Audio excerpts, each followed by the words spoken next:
Vamos falar então sobre varejo. O varejo, como já identificamos no início desta disciplina, é o distribuidor responsável por entregar o produto ao consumidor final.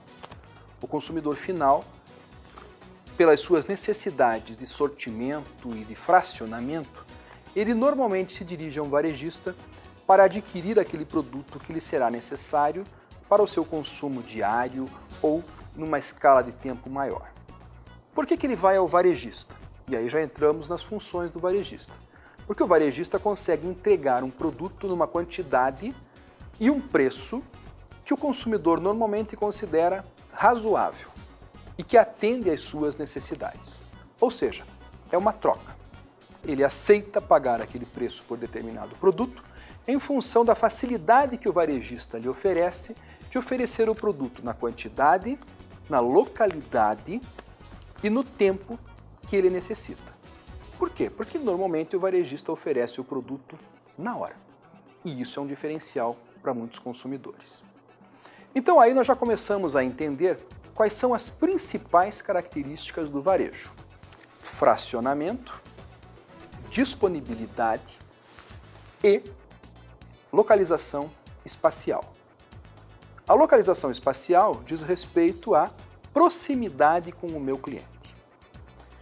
Lembro, desde a nossa aula 1, que nós falávamos da dificuldade que um fabricante teria em entregar todos os seus produtos produzidos aos seus clientes ou seus consumidores, porque eles se encontram normalmente distante do local de fabricação.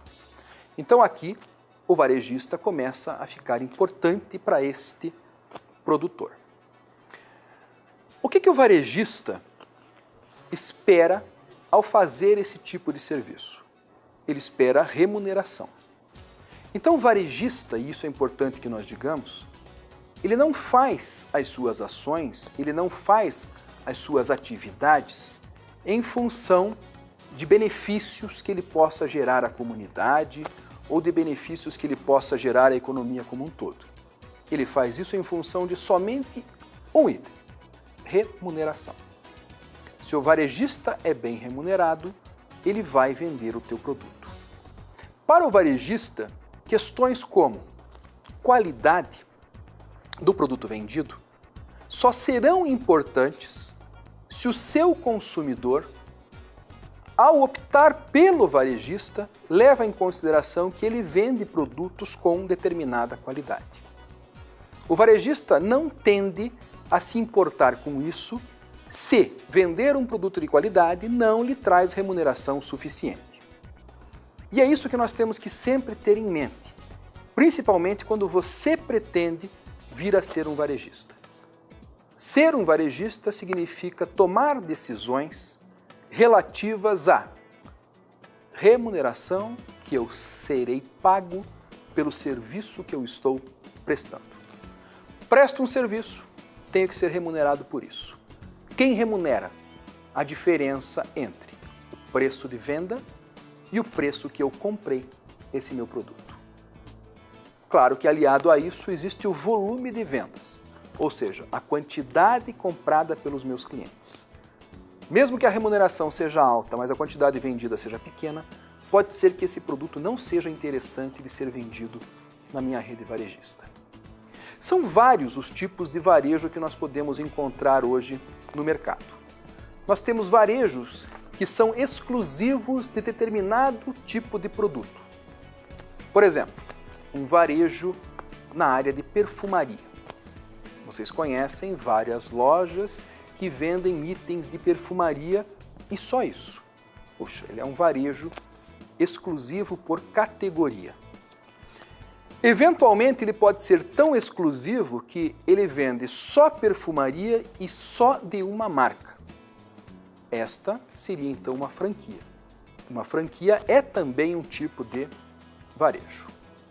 Outros varejos não. Eles vendem muitas marcas. Ok, é um varejo multimarcas. Por que ele não vende uma marca só? Porque ele entende que o risco de ficar dependente de um só fornecedor é muito alto e que não compensa. Ele prefere vender de vários fornecedores e diluir esse risco da relação. Outros varejos não são tão focados. Eles vendem diversas categorias de produto. Nós chamamos isso, muitas vezes, de um varejo do tipo departamento. É aquele varejo que tem vários departamentos internos que vendem diferentes categorias de produtos. Por exemplo, uma loja que venda alimentos e que venda também eletrodomésticos. Encontramos vários supermercados que se encaixariam nesta categoria. Por que ele faz isso? Porque ele quer aproveitar o fluxo das pessoas.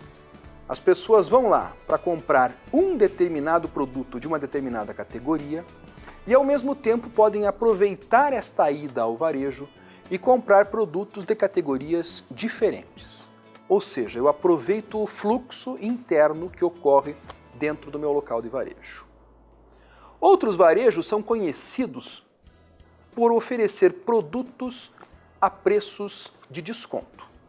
São os famosos Category Killers. O que eles fazem? Eles vendem produtos que já muitas vezes estão saindo de linha e que têm dificuldade nos varejos tradicionais e que naquele local serão oferecidos a um preço bem abaixo da média de mercado. Por quê? Porque existe uma boa parcela de consumidores que está disposta a consumir esse produto pagando menos, mesmo que talvez ele seja fora de moda ou talvez defasado tecnologicamente. Para aquele consumidor, este tipo de produto é adequado para aquele momento em que ele se encontra.